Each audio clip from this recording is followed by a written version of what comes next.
What's going on, everybody? Welcome into the Lakers Outsiders podcast. Gary Kester here with you as always. Well, not always. I wasn't here last night, but that's okay. That's okay.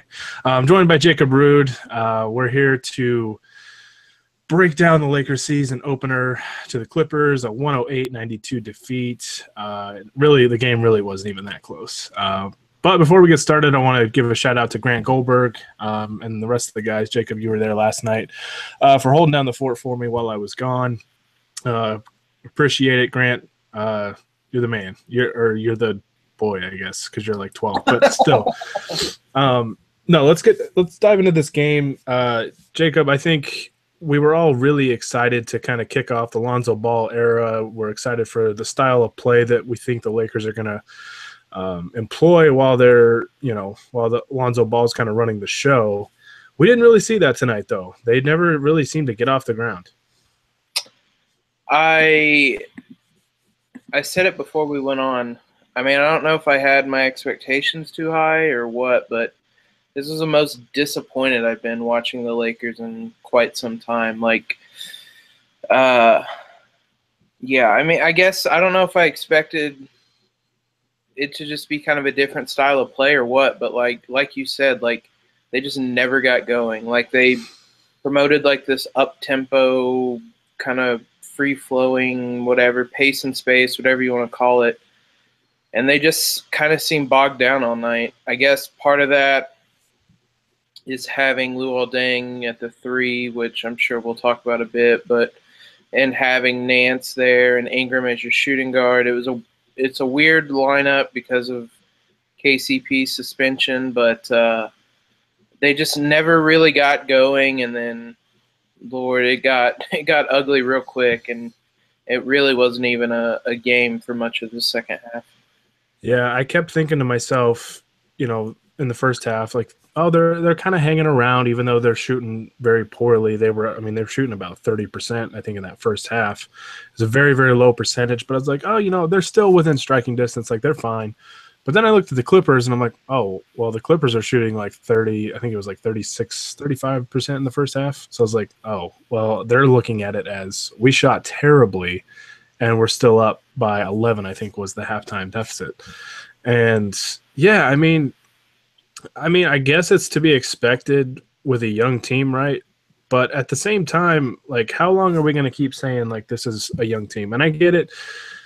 They've got, rookies like Lonzo Ball and Kyle Kuzma that played tonight. Josh Hart didn't play tonight. And they've got, Brandon Ingram's in his second year and so on and so forth. But at a certain point, we just need to see a little more production. And I kind of look more so at the guys that have been here a couple years, the guys like Julius Randle and Jordan Clarkson. I feel like Clarkson, he took 16 shots. I think 12 were in the first half, but he was the only guy offensively that seemed to – I mean, I'm not a big fan of Clarkson's style of play. Let me just kind of throw that out there. But I thought he played with a lot of energy offensively tonight, and he seemed to be kind of one of the only guys that was actually aggressive and wasn't – I mean, I don't want to say he was smart because he had a lot of bad plays too, but he got decent looks. And it was with a Lakers offense that was really, really struggling. Yeah, I don't know. It's Jacob. I mean, are people overreacting to one game, or is this kind of what we should expect moving forward? I'll take the cop-out answer and say yes and no. I think some things there's probably a bit of overreaction to. I mean, this lineup didn't play together all preseason, so I guess kind of a what did you expect type of thing.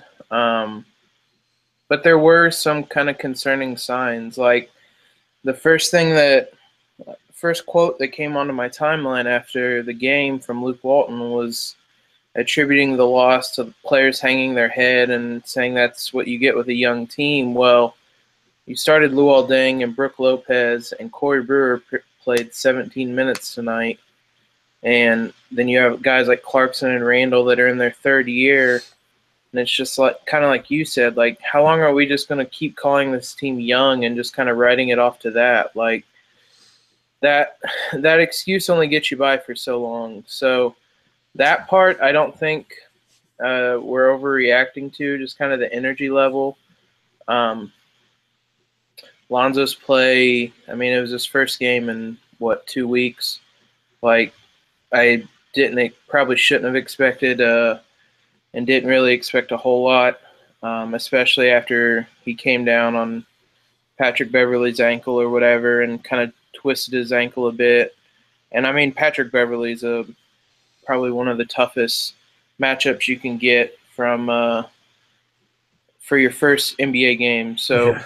I don't think you can really take a lot away from Lonzo's performance. I don't know. I mean, I pointed out on Twitter about, I mean, one thing that kind of jumped out to me, Luol Deng and Corey Brewer played basically 30 minutes, 29 minutes, and 30 seconds. Randall and Kuzma played 35 minutes. Like, I know Randall had no energy tonight. He had the worst plus minus on the team. Like, he was just all around bad, but I don't really see a circumstance where you need to play Brewer and Ding that many minutes compared to Kuzma and Randall. Like, you should be giving Kuzma 25, 30 minutes a night. Mhm. I'm willing to kind of withhold judgment a little bit because I know it's the first night of a back-to-back. We'll see kind of how it shakes out tomorrow, but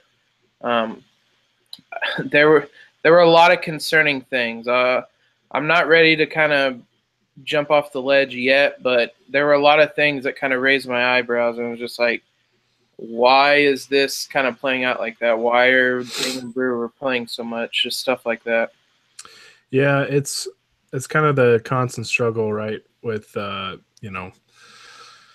the caveats that you could use, I guess. It's game one of 82. There are a lot of young players still on this roster, so on and so forth, and there's a lot of new faces. So it's going to take time for them to get acclimated to the way each other play. But to me, like, the effort tonight was just inexcusable. I mean, this is opening night on your home floor. Like, you got to. I mean, there was it just seemed like they played with no energy. I mean, even from the start, it was just like, I don't know. They were kind of hanging around, but it didn't seem like they were playing very hard. And Um, that's what, like, and maybe that's why I was just so kind of disappointed because, like, in the past, like, we've played really, really well on opening night. Like, last year, we beat the Rockets.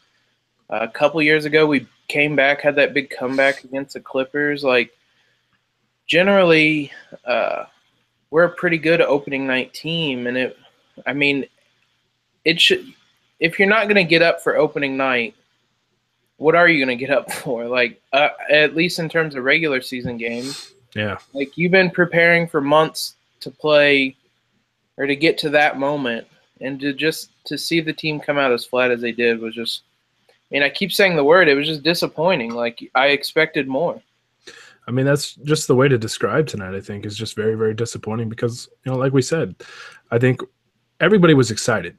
As I mentioned this earlier, I think we were all excited. It's, I feel like every year we keep saying it's a new era of Lakers basketball, but I mean, this is starting the Lonzo Ball era. Like, this is Magic Johnson and Rob Pelinka's guy, their first draft pick, number 2 pick in the draft, a guy that seemed like, or seems like he's going to fit in really well, and he's going to kind of be one of those culture builder guys. And I still believe that about Lonzo. He had a tough game. I thought he was okay. I don't think he was really. I mean, he shot 1 for 6. Kind of had a rough go there, but I thought he made some plays here and there. It's going to take him some time. He's a rookie with a tough, very, like you said, Jacob. That's about as brutal of a defensive matchup you can ask for a rookie in his first game is being guarded by Patrick Beverley. Because as we saw, Beverley was really focused on getting inside Lonzo's head and trying to bother him. And on the surface, it didn't look like Lonzo was very bothered by it. He seemed very calm and very even-keeled. And that's a good thing to see. You just like to see Lonzo shoot the ball a little bit better, and hopefully that'll come in future games. But yeah, just like you said, just disappointing. Very, very disappointing to see them come out with the energy and the effort that they did or didn't have tonight. Like, I was thinking about kind of over the course of the game, was like, usually even in losses like this with like a young team that is going to play an exciting brand of basketball, there's like certain highlights of the game that you can kind of look back on that jump out at you immediately, right? The, like little spurts that got you excited, maybe like a little 8-0, 10-0 run.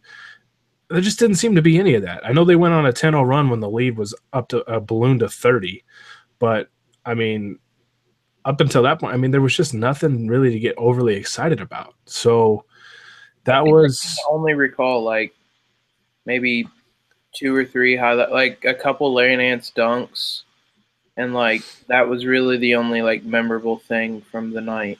yeah, yeah, it was just, I mean, they just came out really flat, it seemed like. And that's, like I said, it's inexcusable for opening night, especially at home. And now, they play tomorrow against the Phoenix Suns, second night of a back to back. So if they came out flat tonight, I would be a little concerned about tomorrow. But I think tomorrow night's going to tell us a lot about this team, which feels weird to say because it's, I mean, going to be the second game of the year.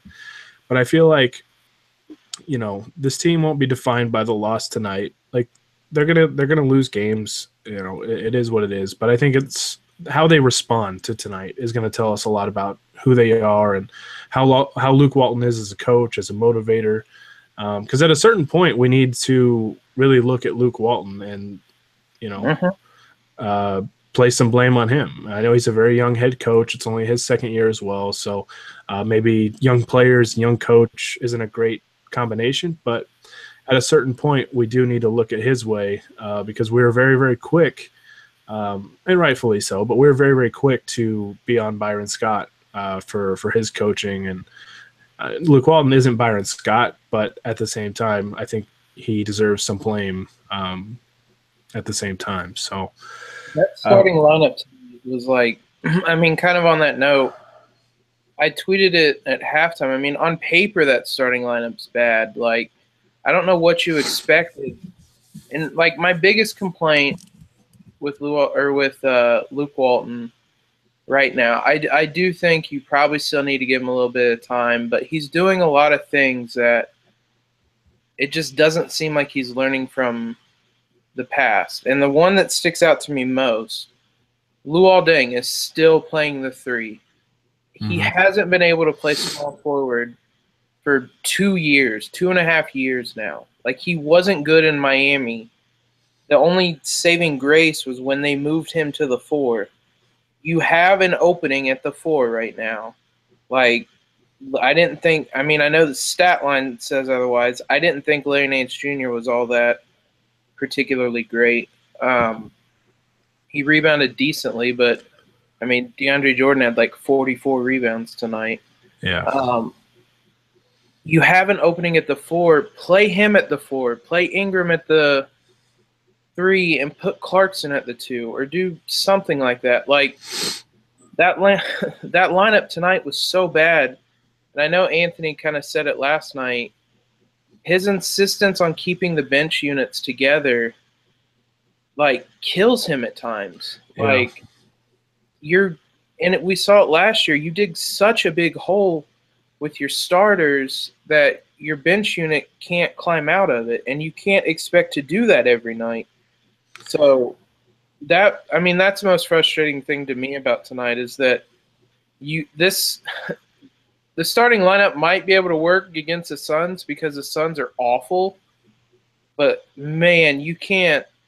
I mean, Luol can't play the 3 anymore, and like there should be absolutely no excuse to keep doing it. Yeah, and the irritating thing about the lineup that we trotted out there, the starting 5, they didn't play together in preseason at all. Like Nope. This was their first game action together, and you're going up against a core group that has been together for a while. Obviously, the Clippers had a pretty major roster overhaul this summer, losing Chris Paul and bringing in guys like Patrick Beverley and Teodosic and Lou Williams and so on and so forth. But yeah, I mean, just the lineup. And another thing too with it is we've said I don't know how many times that a big part of UCLA success and Lonzo Ball's success last year at UCLA was that they had guys that could space the floor. Mm-hmm. And when you're playing Ingram at the 2 and Deng at the 3, Nance at the 4, your only floor spacer is going to be Brook Lopez. I And mean, like one of the first guys off the bench was Corey Brewer. right. So the lineups, and that's been my biggest criticism of Luke Walton. I mean, since he started, was that the lineups they don't make a lot of sense. And yeah, it's like you touched on earlier. He is so insistent on keeping like the second unit together, and yeah, I mean that's frustrating, especially because to me, I mean I'm a bigger Julius Randle fan than probably the average Laker fan is, but like you can just tell Julius hates coming off the bench, and especially I think he's justified in saying when a lesser player starts in his spot. And I tweeted that tonight. Like, I don't think benching Julius is going to have the long term is going to have the desired outcome. Like we saw tonight, just he never looked like he was in the game. And see, to me, that it hasn't made any sense. He was like, aside from Kuzma, was probably the best player in the preseason. Mm-hmm. And he fits perfectly next to Lopez. And the other thing I tweeted, Lopez isn't a good rebounder. We saw it tonight. He had 6 rebounds, and he gave up, like I said, what DeAndre had 24 rebounds tonight. Yep. You need somebody like Randall beside him who can rebound the ball. The Clippers starting front court had 36 rebounds tonight to the Lakers 18. They doubled them up. There were a few possessions, particularly where it was just like I remember watching and just saying like, just give the Clippers their points already, because like they keep getting offensive rebound after offensive rebound. It's like eventually they're going to score because the Lakers are giving them 6 shots, like 4, 5, 6 shots on a given possession. DeAndre had 9 offensive rebounds. Mm-hmm. Basically didn't play the fourth quarter. Yeah, they had 17 offensive rebounds. And yeah, DeAndre Jordan particularly was a problem. I mean, 24 rebounds for the game. Yeah, that was an issue. And then, of course, they had no answer for Blake Griffin. And Blake Griffin is one of the league's top players. But at the same time, I feel like Randall wasn't on him a ton. I know Randall got kind of the wrath of Blake's dunk there in the first half. But I don't think the Lakers have a particularly good matchup against Blake Griffin, but I think a guy that's as strong and as mobile as Randall is about the best they can offer. I think Nance is okay there, but I don't know. There was a couple times Nance left his feet too when he didn't need to, and that's kind of frustrating. And Blake's a tough cover. Like I said, he's one of the best players in the league, so I'm not going to harp on that too much. But I mean, generally, we've been harsh on them, probably rightfully so. We're also talking about them playing against what's probably going to be like a top 4, top 6 team in the West this year. Yeah, the Clippers are good. They're talented. I mean, they lost Chris Paul, but I mean they've got some talent on that roster.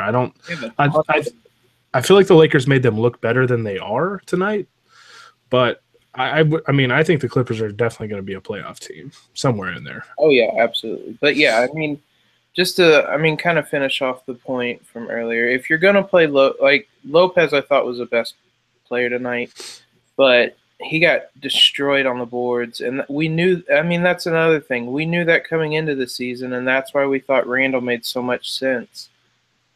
Start Randall.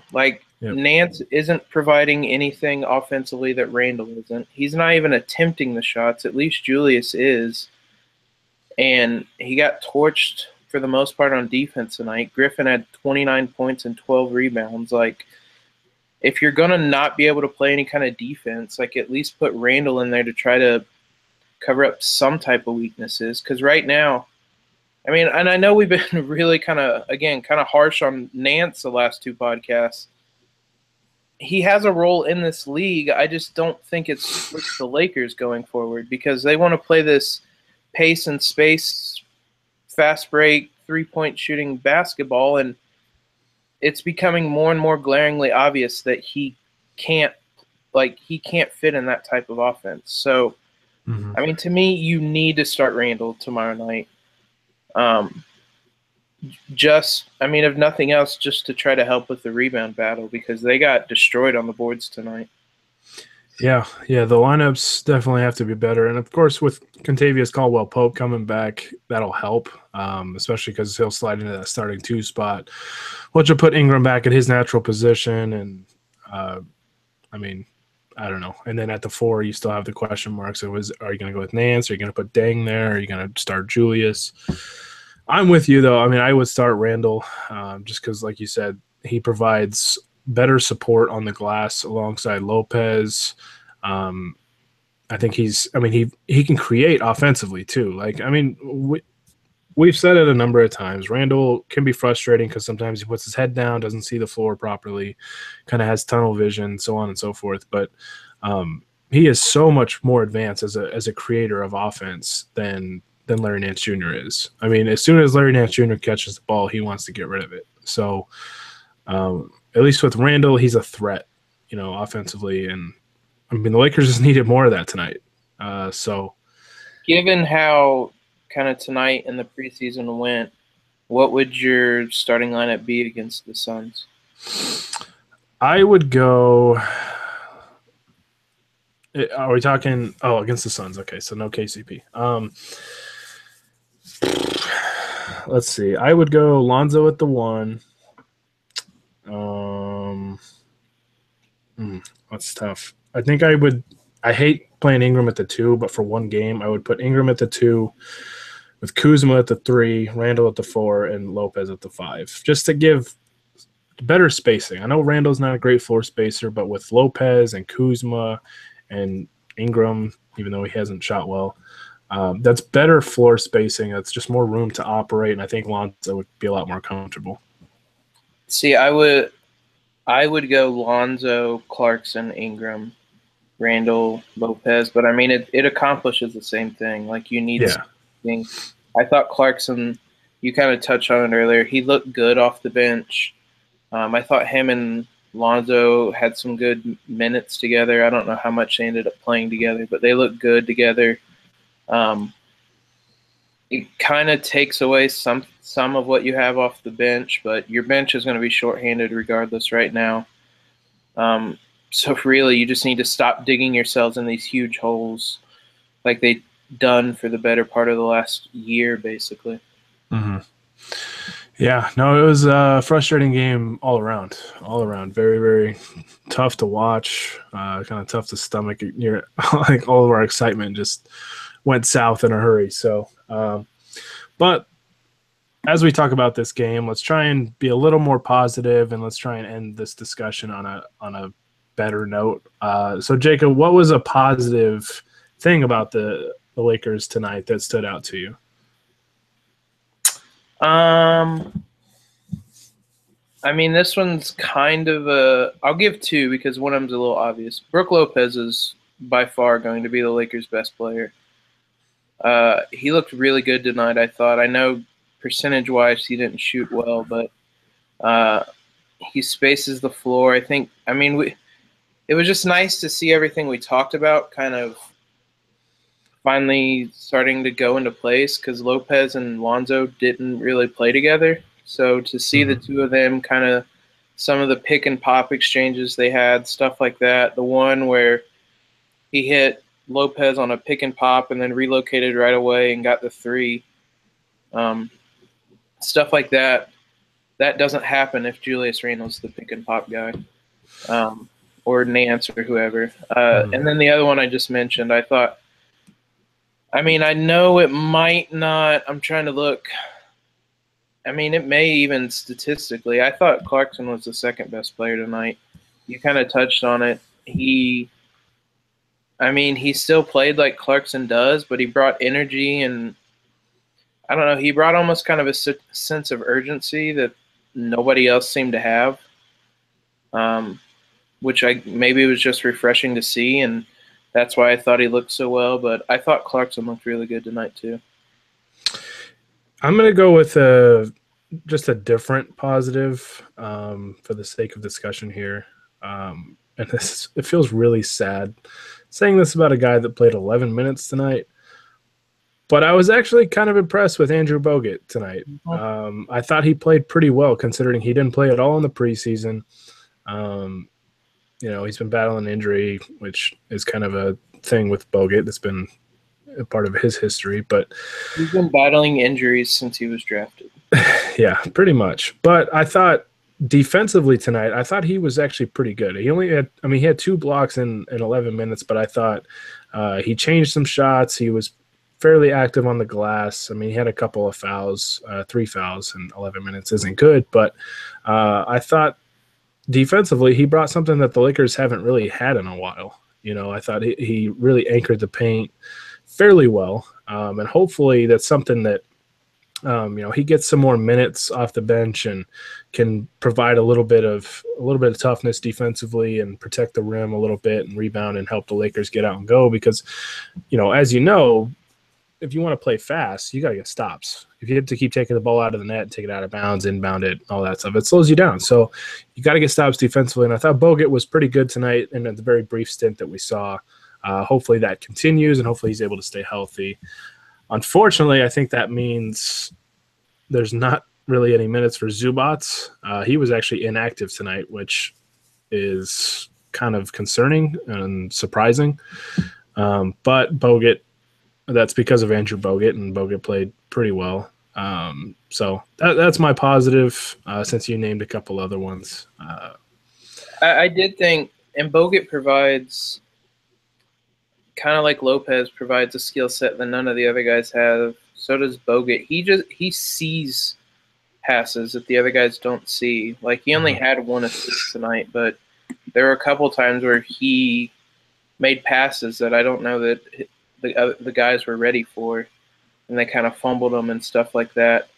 So no, yeah, I did think Bogut looked well. I don't know, coming at the expense of Zubats, I don't know. I've kind of soured on Zubats, but it's still a young prospect that you're kind of taking minutes from. I don't know if they intend on sending Zubats to the D League again, or G League, I guess now. I don't know. We'll see. We'll see if Bogut. I mean, he, like you said, he's somebody who's been battling injuries forever. So maybe the inevitable will happen and Zubats will get his minutes, but we'll kind of see. Yeah, it'll be interesting. It'll be interesting.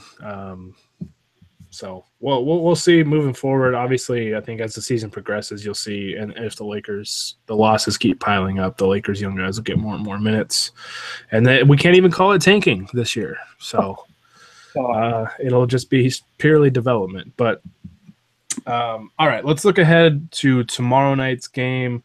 The Lakers play the Phoenix Suns, and if you didn't watch any NBA yesterday, the Phoenix Suns, as tough as it might seem, looked worse than the Lakers. They lost 124-76 against the Blazers at home.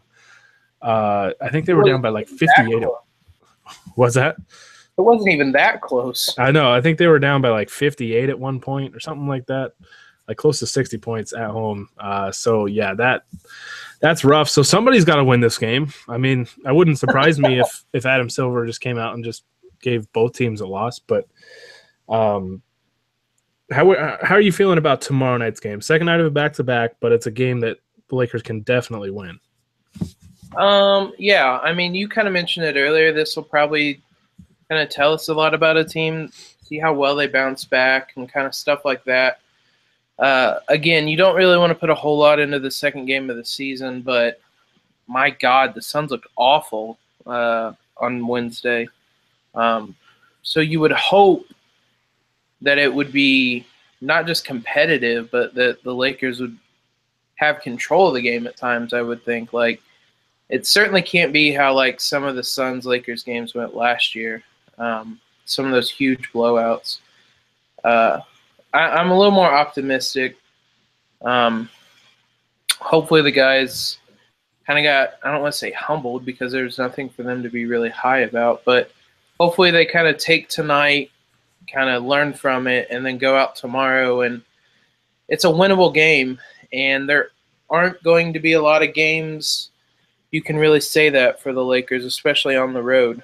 this season. So I think it's a game that they need to come out. They certainly can't come out as flat as they did tonight, or as kind of, I don't know, unmotivated, whatever you want to call it, unprepared. That certainly cannot happen tomorrow night. So I'm much more optimistic about that game, mainly because the Suns are a dumpster fire. Yeah. The Lakers definitely need more offensively. They need more of an offensive punch, especially to a team that gave up 124 against Portland. I know points per game isn't a great indicator of defense, but 124 points is 124 points. Even if you're playing fast, it's probably not great. So I'm looking at Brandon Ingram closely tomorrow night. I thought tonight his shot selection was okay. I thought at moments he just kind of took what the defense gave him and missed some open looks. But that's kind of been the thing with Ingram is, he even with open looks, he's still missing them. So at a certain point, he's got to start knocking those down. He was 3 for 15 tonight, only shot 1 3-pointer. He missed it. He was 6 of 7 at the line, which is good. That's an improvement over last season. He had 4 assists and 5 rebounds with 12 points. But in 31 minutes, I know he's 20. I know he's young, and I've been a big advocate, for giving him time, being patient with him. But the Lakers need him to be more effective. I mean, they're looking at him to be one of their best players, and they just got to get more out of him if they want to really be competitive this year. So I'm curious to see how he plays, because I think the last time the Lakers played, it was at Phoenix late in the year last year, because I think everybody was freaking out because they won the game.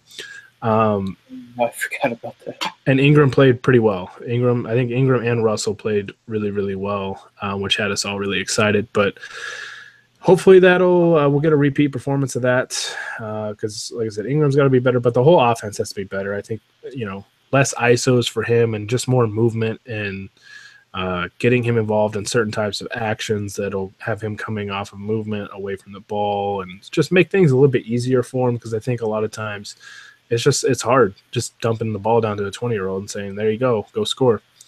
So I will say one thing about Ingram. Maybe this is just, I don't know, this might just be me.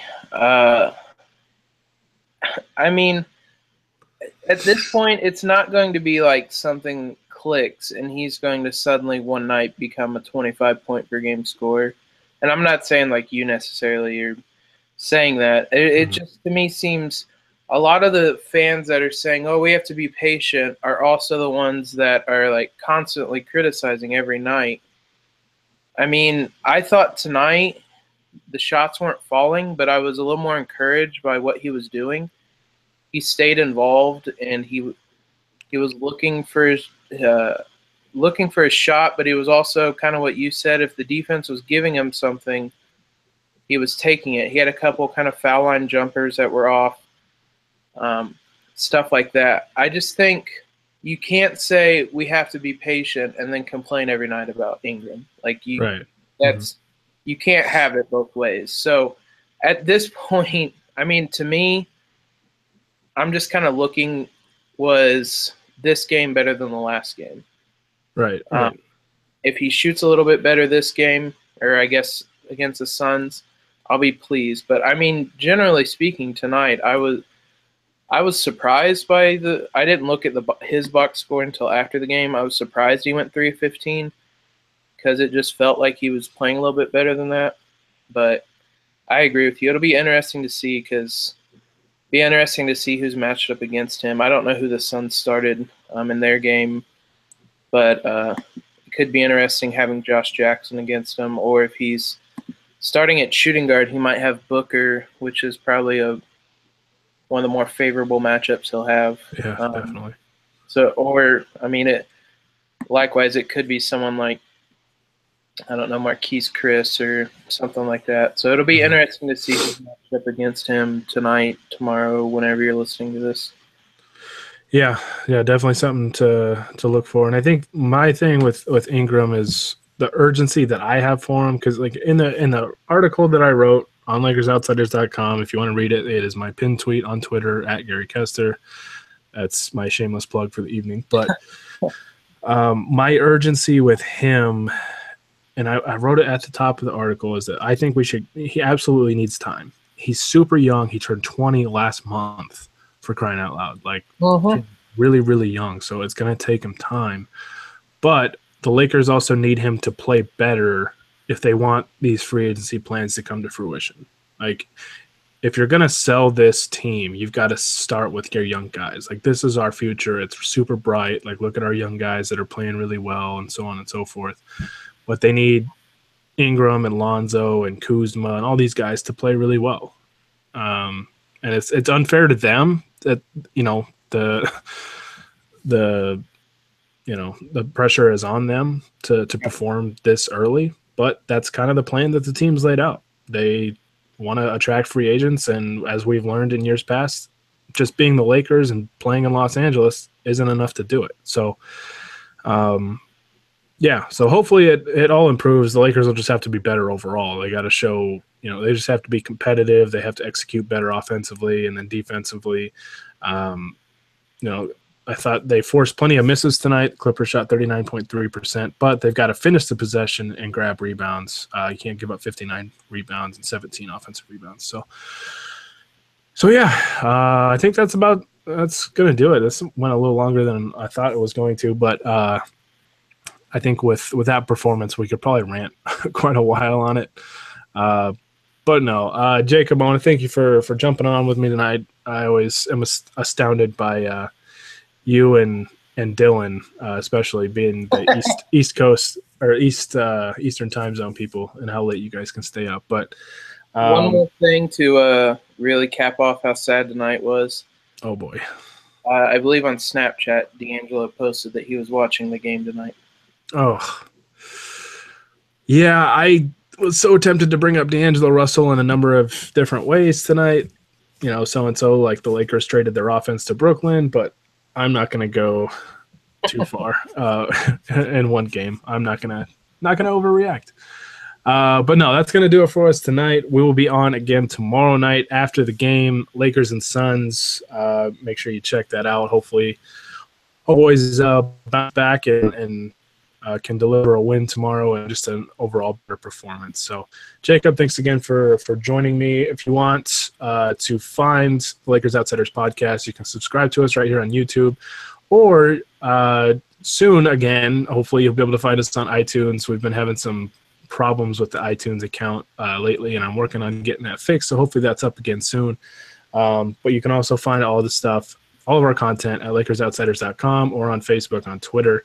Just search for Lakers Outsiders. So thank you for those that tuned in, sent comments. This was fun. It's always fun. It's good to be back after my brief absence. But again, let's hope for better discussion, more positive discussion tomorrow after the Lakers and Suns plays. So only go up from here. Yeah, right. Well, I don't know. After seeing the way the Suns opened up, maybe we can go a little farther down. But all right, that's going to do it. Thanks for guys again for tuning in. For Jacob Rude, this is Gary Kester signing off.